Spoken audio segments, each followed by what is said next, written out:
কদ আফলাহাল মুমিনুন, নিশ্চয়ই মুমিনরাই হচ্ছে সফলকাম। আল্লাযিনা হুম ফি সলাতিহিম খাশিউন, এই মুমিনগণ কারা? যারা নামাজের মধ্যে নিজেদেরকে বিনয়ী রাখে। বলি সুবহানাল্লাহ। এখন আজকের এই খুতবার মূল আলোচনার বিষয়বস্তুই হচ্ছে আমরা যারা নামাজ আদায় করি, যারা নামাজ আদায় করে না তাদের কথা ভিন্ন। যারা নামাজ আদায় করে, এই নামাজ আদায়কারীগণের ফজিলত। আমরা তো সবাই নামাজে দাঁড়াই, নামাজ আদায় করি, কম বেশি চেষ্টা করি আল্লাহর ইবাদত করার জন্য। তো এই যারা বান্দাগণ যারা নামাজ আদায় করে, বাধা বিপত্তি উপেক্ষা করে, তাদের কিছু ফজিলত মহান আল্লাহ তাআলা এবং আইম্মে আলাইহিস সালামে গণ থেকে বর্ণিত হয়েছে।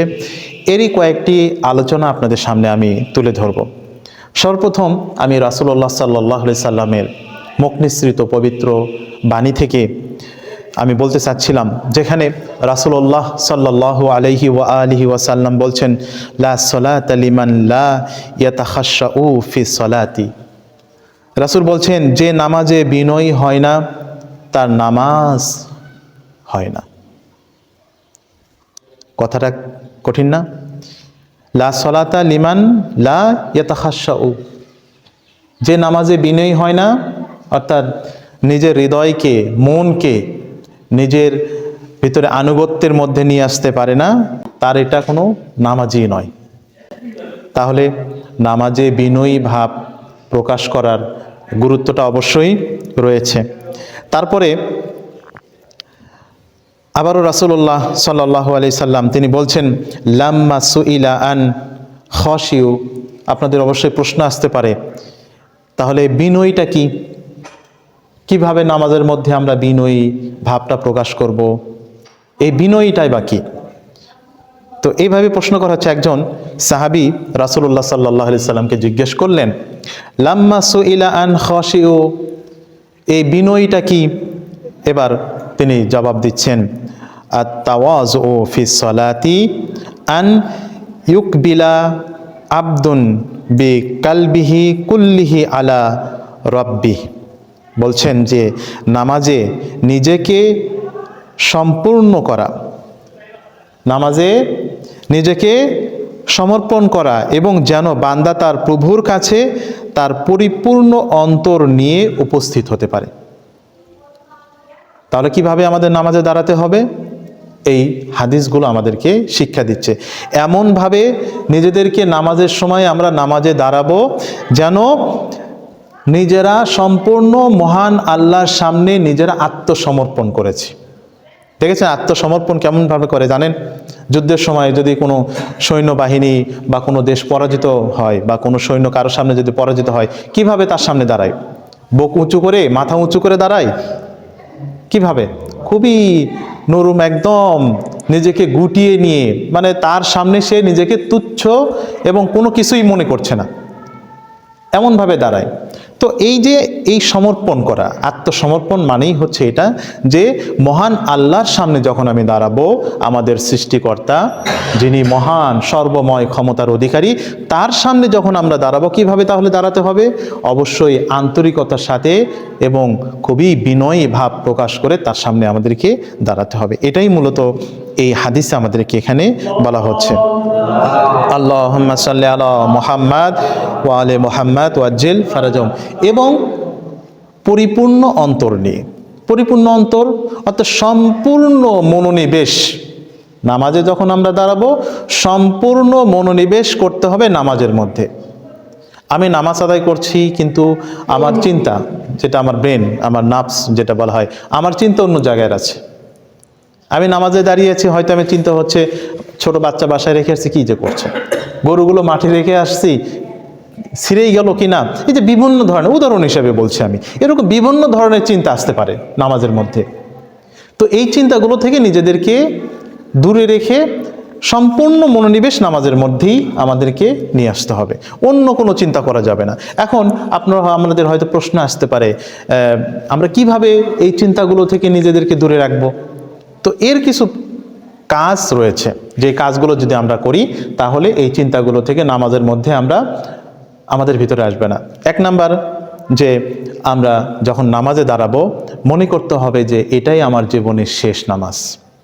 পরবর্তী যে নামাজটা আমি আদায় করব সেই পর্যন্ত আমার হায়াত আছে কি না আমি জানি না। আমরা কেউ জানি?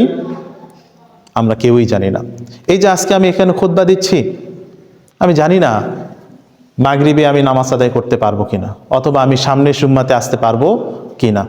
এমনই ঘটনা দেখেন, এই বিগত 3-4 দিন আগে বা 5 দিন আগে রাত 9টার দিকে খুবই পরিচিত আমাদের একজন ব্যক্তি, আমাদের 40 ছাত্র গ্রামের, রাত 9টার দিকে তার সাথে আমার কথা হলো। দোকানে আমি গরুর জন্য ব্যক্তিগত কথা বলছি খুতবাতে, গরুর জন্য খাবার নিতে গেলাম, ভুসি নিতে গিয়েছি। তিনি নিজে ওই দোকানের কেউ না, দোকানে বসে থাকে, আমাকে একটু ভালোবাসে সম্মান করে, তাই নিজেই বস্তা নিয়ে এসে আমার মোটরসাইকেলে তুলে দিল। আমি বলছি থাক, লাগবে না। আল্লাহর কি ইচ্ছে দেখেন, এই যে রাত্রে তিনি এভাবে আমাকে সাহায্য করলেন, পরের দিনে 12টার দিকে তিনি রোড অ্যাক্সিডেন্টে মারা গেলেন, এই কিচক বাজারে। হয়তো আপনারা অনেকে শুনেছেন, ট্রাকের নিচে পড়ে তার মাথা একেবারে থেতলে গেল। এই তিনি ওই সময়ে যখন এই যে সন্ধ্যার দিকে রাত্রে তিনি যখন বসেছিলেন, তিনি কি চিন্তা করেছিলেন যে আগামীকালকেই আমার মৃত্যু ঘটবে? জানতেন তিনি? কেউই জানতেন না। আমাদেরও এরকম, আমরা যারা এই পৃথিবীতে মানুষ বা অন্য অন্য জীবন যারা রয়েছে, আমরা কেউই জানি না কখন কার মৃত্যু কিভাবে আসবে। তো এই কারণে সার্বক্ষণিক আমাদের এটা প্রস্তুত থাকতে হবে এই পৃথিবী থেকে বিদায় নেওয়ার জন্য। যখন এইরকম চিন্তা ভাবনার সম্পূর্ণ আমরা যখন করতে পারবো, নামাজে যদি দাঁড়িয়ে এইরকম চিন্তা করে, আল্লাহ এটাই হয়তো আমার শেষ নামাজ হতে পারে, আমি জানি না আমার পূর্বের নামাজগুলো আপনি কবুল করেছেন কি না আমি জানি না, কিন্তু হে রব্বুল আলামিন আজকের এই নামাজটুকু হয়তো আমার জীবনের শেষ নামাজ হতে পারে, আপনি এই নামাজকে আমার এই কবুল করেন এবং এই নামাজের মাধ্যমে আমার জীবনের সমস্ত নামাজগুলোকে কবুল করেন এবং আমাকে পুত পবিত্র এবং আইম্মা আলাইহিস সালামগণের সাথে আমাদেরকে কবুল করে নিন। যদি এইভাবে আমরা নামাজে দাঁড়াই, তাহলে কি আমাদের ওই রকম চিন্তা থাকবে? দুনিয়াবি কোনো চিন্তা আমাদের আর আসবে না। দ্বিতীয় রাস্তা, যখন আমরা নামাজে দাঁড়াবো, নামাজের মধ্যে আমাদের নামাজে মহান আল্লাহর সাথে আমরা কি কথোপকথন করছি, আল্লাহকে আমরা কি বলছি, এই বিষয়গুলোর প্রতি একটু গুরুত্ব দিতে হবে। আল্লাহকে আমি কি বলছি, এই জিনিসগুলো একটু গুরুত্ব দিয়ে ভাবতে হবে। যদি আমরা এগুলো ভাবি, তাহলে অবশ্যই আমরা নামাজের ভিতরে পূর্ণ খশিউন, যে কথাটা বলা হচ্ছে, আমরা সেই পরিপূর্ণভাবে নামাজের ভিতরে মনোনিবেশ করতে পারি। আমাদের রাহবার সাইয়্যিদ আলী খামেনি রাহমাতুল্লাহ আলাইহি একবার তো আমরা দরুদ শরীফ পাঠ করি, আল্লাহুম্মা সাল্লি আলা মুহাম্মাদ ওয়া আলি মুহাম্মাদ ওয়াজ্জিল ফারাজাহুম। তিনি বলছেন যুবকদের উদ্দেশ্য করে, তার একটা খুতবা ছিল, তিনি বলছেন যুবকদের দায়িত্ব হচ্ছে নামাজে পরিপূর্ণ মনোনিবেশ করে দাঁড়ানো। হ্যাঁ, এটা হতে পারে, এটা অস্বাভাবিক নয় যে নামাজে যখন আমরা দাঁড়াই আমাদের মন নামাজ থেকে বেরিয়ে যেতে পারে, এটা যেতেই পারে, অস্বাভাবিক নয়। কিন্তু যখনই আমরা আমাদের মনে হলো যে হ্যাঁ আমি নামাজের ভিতরে নেই, আমি নামাজ থেকে বের হয়ে গিয়েছি, তৎক্ষণাৎ আবার আমার মন পরিপূর্ণভাবে আমার মনকে আবার নামাজের মধ্যে ফিরিয়ে নিয়ে আসতে হবে। বেরিয়ে যাওয়াটা দোষের কিছু নয়, কারণ আমার শত্রুর সংখ্যা কম নয়। যখন একজন বান্দা নামাজে দাঁড়ায়, শয়তান তার সমস্ত দলবল নিয়ে তাকে বিভ্রান্ত করার চেষ্টা করে। একজন আরেফ ব্যক্তির কথা আপনাদেরকে বলি। একজন আরেফ ব্যক্তি, আরেফ পর্যন্ত আধ্যাত্মিক সম্পন্ন ব্যক্তি, তিনি এবং তার সন্তান একদিন রাস্তা দিয়ে যাচ্ছেন বা মসজিদে অবস্থান করছেন। দেখতে পেলেন যে এক ব্যক্তি নামাজ পড়তে পড়তে, আমরা বিভিন্ন জায়গায় একটু সুরসুরি ভাব হয় না, কপালে, বিভিন্ন জায়গায়, ঘাড়ে, যে কোনো চুলকানি না, কিন্তু চুলকায় না, এমনভাবে হঠাৎ কি একটু সুরসুরি ভাব হয়। তখন আমরা কি করি, ওই জায়গায় হাত দিয়ে একটু মাসাজ করি কি না? তো আরেফ, ওই আধ্যাত্মিক ব্যক্তি, তিনি বলছেন তার সন্তানকে, তার সন্তান যখন জিজ্ঞেস করলো, বাবা ওই ব্যক্তি নামাজ পড়তে পড়তে এইভাবে সে অমুক জায়গায় এইভাবে কেন হাত দিল? তখন আরেফ তো তিনি সবই দেখতে পান, সবই বুঝতেই পারেন। তার সন্তানকে বলছেন, বাবা যখন এইভাবে ওই ব্যক্তি যখন ওখানে হাত দিল, আমি দেখতে পেলাম যে শয়তান তার ওই জায়গাতে চুমা দিল, যাতে নামাজের ভিতরে তার যে আমাদেরকে স্থির থাকতে হবে নামাজের ভিতরে, এখান থেকে যেন সে চেষ্টা করছে হাতটা যেন নড়ায়, কমপক্ষে হলো। শত্রুর অভাব নেই তো আমাদের নামাজের ভিতরে নামাজকে নষ্ট করার জন্য। তো এই কারণে নামাজ থেকে আমাদের মন বেরিয়ে যেতে পারে, কিন্তু যদি এরকম মনে হলো যে আমি এখন নামাজের মধ্যে নেই, তৎক্ষণাৎ আবার আমাদের মনকে, আমার নাফসকে, আমার অন্তরকে আবার নামাজের মধ্যে আমাদেরকে ফিরিয়ে নিয়ে আসতে হবে। আর একবার আমরা সালাওয়াত পাঠ করি, আল্লাহুম্মা সাল্লি আলা মুহাম্মাদ ওয়া আলি মুহাম্মাদ ওয়াজ্জিল ফারাজাহুম। এবার আমি কয়েকটি উদাহরণ আপনাদের সামনে তুলে ধরব, যে উদাহরণগুলো আমাদের রাসূলুল্লাহ, মা ফাতেমা, আলী আলাইহিস সালাম, তারা যেভাবে নামাজে দাঁড়াতেন, খশিউন, যে পরিপূর্ণ বিনয়ের সাথে কিভাবে তারা নামাজে দাঁড়াতেন। আমাদের প্রিয় নবী হযরত মুহাম্মদুর রাসূলুল্লাহ সাল্লাল্লাহু আলাইহি ওয়া সাল্লাম, রাওয়ায়াতে এসেছে যে তিনি যখন নামাজে দাঁড়াতেন তখন তার চেহারা মহান আল্লাহর ভয়ে ধূসর বর্ণ অর্থাৎ মলিন হয়ে যেত। আমাদের কি এরকম হয়? একবার হযরতে আয়েশা, তিনি রাসূলুল্লাহকে জিজ্ঞেস করছেন, ইয়া রাসূলুল্লাহ, আপনারা তো জান্নাতি, আপনি রাসূল, আল্লাহ রাসূল, আল্লাহ আপনাকে জান্নাতি তো করবেনই, আপনার তো কোনো ভয় নেই, তাহলে আপনি এত বিনয়ের সাথে কেন নামাজ আদায় করেন? বুঝতে পারছেন কি দরকার আপনাকে এত নামাজ আদায় করা, এত জিকির, এত আস্তাগফির পাঠ করা, কি দরকার আপনার?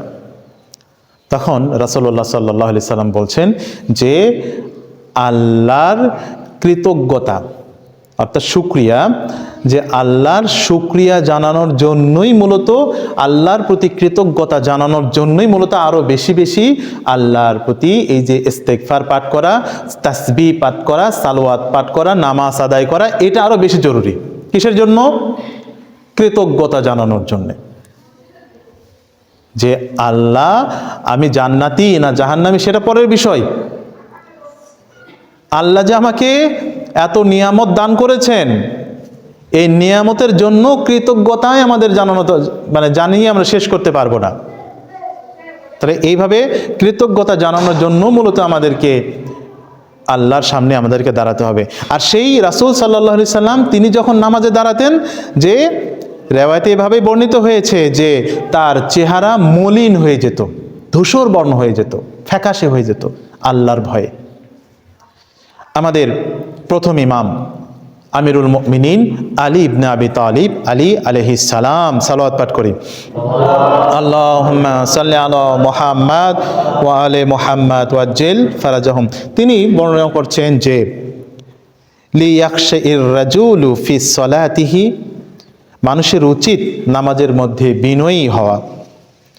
ফা ইন্না মান খাশা কলবুহু লিল্লাহি আযজা ওয়া জাল্লা খাশাআত জাওয়ারিহু ফালা ইয়াবাসু বিশাইয়িন। আমিরুল মুমিনিন আলী আলাইহিস সালাম বলছেন, মানুষের উচিত নামাজের মধ্যে বিনয়ী হওয়া, কারণ নিশ্চয়ই যার অন্তর মহা ক্ষমতাবান ও মহিমান্বিত আল্লাহর প্রতি বিনয়ী হয়, তার অঙ্গগুলোও তখন বিনয়ী হয়। বলে সুবহানাল্লাহ। আমাদের অঙ্গ প্রত্যঙ্গ, চক্ষু, কর্ণ, নাসিকা, এগুলো তখন বিনয়ী হয়ে যায়। কখন বিনয় হবে? যখন আমাদের অন্তর বিনয়ী হবে, তখন অন্তরের সাথে সাথে আমাদের শরীরের যে অন্যান্য অঙ্গ প্রত্যঙ্গ রয়েছে এগুলোও বিনয়ী হয়ে যায়। ফলে তা কোনো নিরর্থক কাজ বা উসখুস করে না। নামাজের ভিতরে উসখুস, যেটা শব্দটা আপনারা বুঝতে পারছেন, অনর্থক কোনো কাজকর্ম, নড়াচড়া করা, চুলকানো, এই যে কাজগুলো আমি যে বললাম, চুলকানোর একটা কারণ কেন আমাদের বিভিন্ন নামাজের মধ্যে দাঁড়াই, তখন আমরা কেন চুলকাই? আপনারা যারা দেরিতে আসছেন, আমি বললাম যে শয়তান সেই জায়গাতে আমাদের সুড়সুড়ি দিয়ে থাকে, তখন আমাদের এই নামাজের মধ্যেই মূলত এগুলো বেশি হয়। তো এই যে অনর্থক কাজগুলো, এগুলো থেকে আমাদেরকে অন্তরের সাথে আমাদের শরীরের অঙ্গ প্রত্যঙ্গগুলো এরকম বিনয়ী হয়ে থাকে।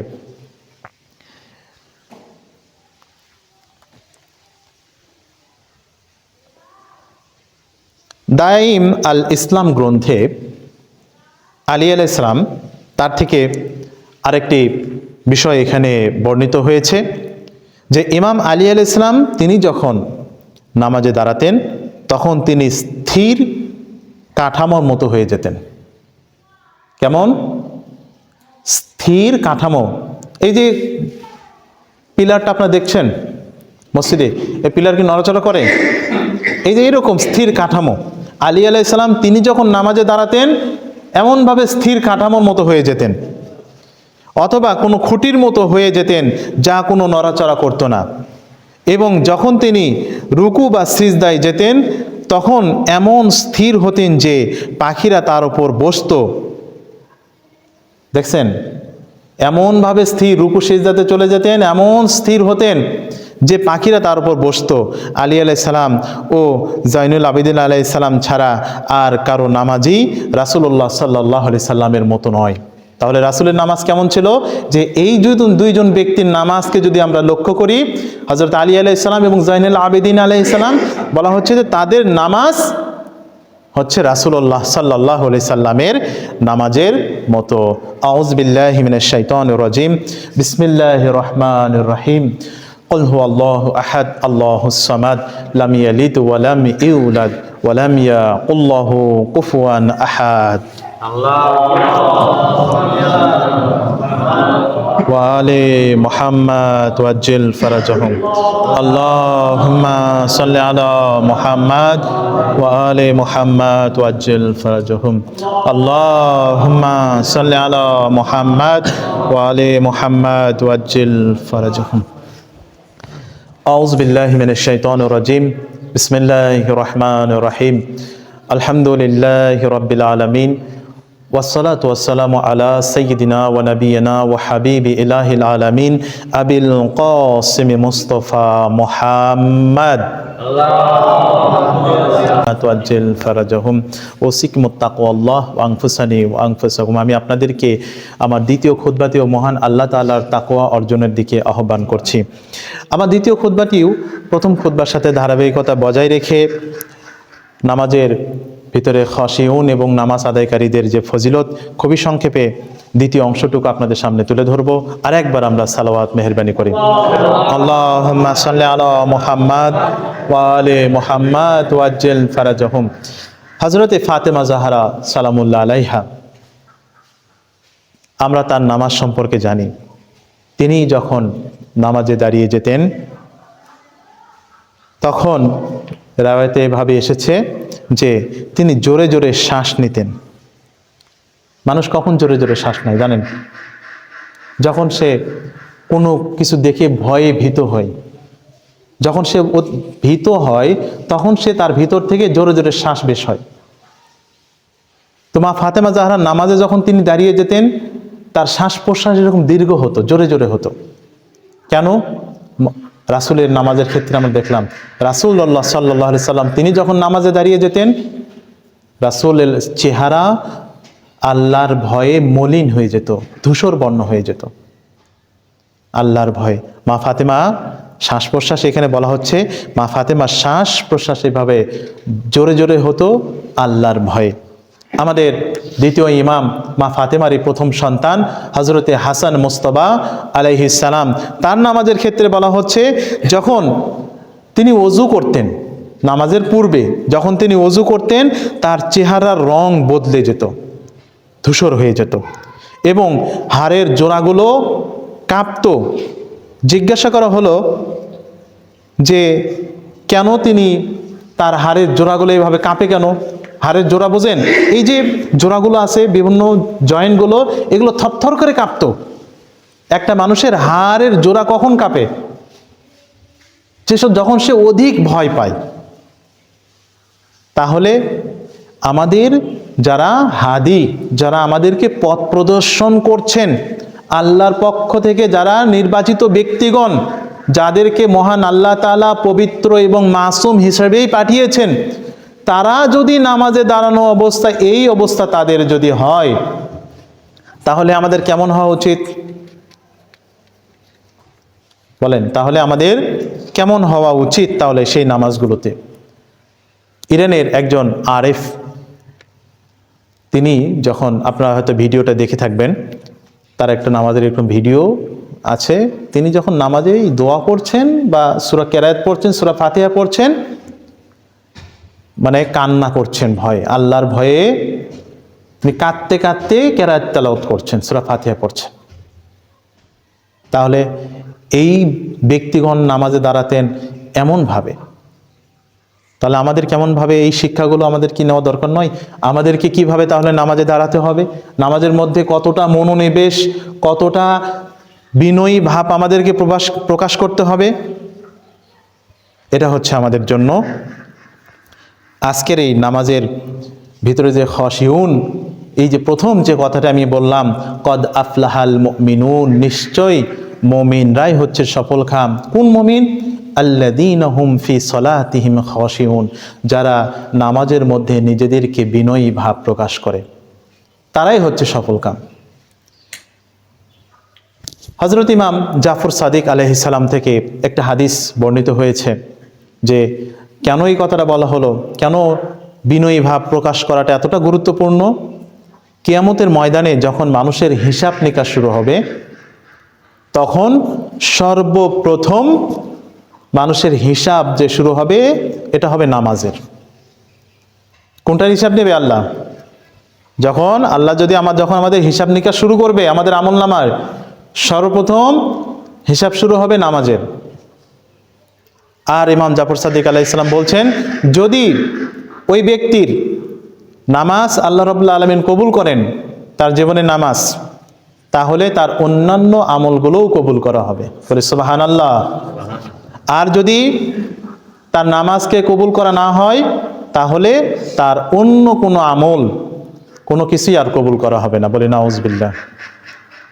কতটা মর্মান্তিক কথা। তখন ইমাম জাফর সাদিক আলাইহিস সালামকে জিজ্ঞেস করলো, হে ইমাম, আমরা দৈনিক 5 ওয়াক্ত নামাজ পড়ি, সারা জীবনে অনেক নামাজ আদায় করেছি, তাহলে কি এইগুলো সব নামাজই কি কবুল হতে হবে? তখন ইমাম বললেন, তোমাদের ওই নামাজটুকুই কবুল হবে আল্লাহর কাছে যতটুকু নামাজের মধ্যে তোমরা বিনয়ী ছিলে। বুঝতে পেরেছেন? যতটুকু সময় নামাজের মধ্যে বিনয়ী ছিলে, অন্তর উপস্থিত ছিল, ততটুকু তোমাদের নামাজ কবুল করা হবে। তাহলে অনেক গুরুত্বপূর্ণ বিষয়। এখন আমরা একটু এই নামাজ আদায়কারীদের যে ফজিলত, যেটা আমি আপনাদেরকে বললাম, এই ফজিলতটা কি? এই ফজিলত হচ্ছে নামাজ আমাদেরকে জাহান্নামের আগুন থেকে রক্ষা করবে। বলি সুবহানাল্লাহ। পবিত্র কোরআনে সূরা মারিজের 22 এবং 23 নম্বর আয়াতে মহান আল্লাহ তাআলা বলছেন, ইল্লাল মুসাল্লিন, ইল্লাল মুসাল্লিন, নামাজ আদায়কারী ব্যতীত, আল্লাযীনা হুম আলা সলাতিহিম দাইমুন, যারা নিজেদের নামাজে সর্বদা স্থায়ী, সদা স্থায়ী থাকে। দাইম মানে কি? নামাজের অবস্থায় সব সময় থাকে। এই ব্যক্তিগণ ছাড়া অন্য সবাই ধ্বংস হয়ে যাবে। বলি নাউজুবিল্লাহ। তাহলে সফল কাম কারা? কারা সফল হবে? নামাজ আদায়কারীগণ সেই দিন সফল হবে। আর হাদিসটাও একই কথা, পবিত্র কোরআনের আয়াত এবং আমরা যে হাদিসটা শুনলাম, দুইটা বিষয়ই মিলে গেল, তাই না? তাহলে নামাজ যদি কবুল হচ্ছে, তাহলে অন্য আমলও কবুল হচ্ছে। নামাজ যদি কবুল না হয়, অন্য কোনো আমলই আমাদের আর কবুল হবে না। পবিত্র কোরআনের আয়াতও আমাদেরকে এই বিষয়টাই বলছেন। এবং এই নামাজ আমাদেরকে জান্নাতের উত্তরাধিকারী বানিয়ে দিবেন, অর্থাৎ জান্নাতে আমাদেরকে নিয়ে যাবেন। পবিত্র কোরআনে সূরা মুমিনুনের 9 নম্বর এবং 10 নম্বর আয়াত এখানে আমাদের সামনে বর্ণিত হয়েছে, যেখানে বলা হচ্ছে, ওয়াল্লাযীনা হুম আলা সলাতিহিম ইউহাফিজুন, ওই সব ব্যক্তিগণ যারা নিজেদের নামাজকে রক্ষা করে, উলাইকা হুমুল ওয়ারিসুন, তারাই হচ্ছে সেই সবের উত্তরাধিকারী, আল্লাযীনা ইউরিসুনা ফিরদাউসা হুম ফিহা খালিদুন, এবং সেই জান্নাতুল ফিরদাউসের কথা বলা হচ্ছে, কিন্তু সেই জান্নাতুল ফিরদাউসের তারা উত্তরাধিকারী হবে এবং তারা সেখানে চিরকাল খালিদুন, তারা সেখানে জান্নাতের মধ্যে চিরকাল সেখানে অবস্থান করবে। বলি সুবহানাল্লাহ। এবং 4 নম্বর যে ফজিলতের কথা বলা হচ্ছে, আল্লাহর বিশেষ হেফাজতে থাকবে দুনিয়াতে এবং পরকালে। নামাজ আদায়কারী ব্যক্তিগণ পবিত্র কোরআনের সূরা বাকারার 238 নম্বর আয়াতে আল্লাহ তাআলা বলছেন, হাফিজু আলা সলাতি সলাতাল উস্তা, যারা তোমরা যা সব নামাজকে যারা রক্ষা করে, বিশেষভাবে মধ্যবর্তী নামাজকে তারা সংরক্ষণ করে।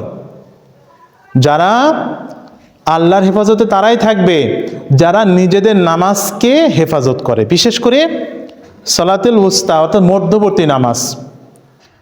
এই মধ্যবর্তী নামাজ নিয়ে কিছু কথা রয়েছে। এই মধ্যবর্তী নামাজ কোন নামাজ? এটা বলা হয় যে ফজরের নামাজ। ফজরের নামাজ হচ্ছে রাত এবং দিনের মাঝামাঝি সময়ে এটা আদায় করতে হয়। এই নামাজকে যারা মধ্যবর্তী নামাজকে বিশেষ করে যারা রক্ষা করবে তাদের জন্য তারা থাকবে আল্লাহর হেফাজতে। রেওয়াত থেকেও যদি আমরা দেখতে পাই যে বলা হচ্ছে ফজরের নামাজকে তোমরা গুরুত্ব সহকারে আদায় করো এবং এই সময়ে তোমাদের জন্য রিজিক বন্টন হয়ে থাকে প্রতিদিনের। যদি আমরা ফজরের নামাজ এবং ওই সময় ঘুমিয়ে থাকি, আমরা আল্লাহর নিয়ামত থেকে বঞ্চিত হয়ে, রেওয়ায়েতে সুস্পষ্ট এই বিধান বলা হয়েছে। আমি আমার দ্বিতীয় খুতবাটাও এখানেই শেষ করছি। আখিরি দাওয়ানা আনিল হামদুলিল্লাহি রাব্বিল আলামিন। আউযু বিল্লাহি মিনাশ শাইতানির রাজিম। বিসমিল্লাহির রহমানির রহিম। ইন্না আ'তাইনাকাল কাউসার ফাসাল্লি লিরাব্বিকা ওয়ানহার ইন্না শানিয়াকা হুয়াল আবতার।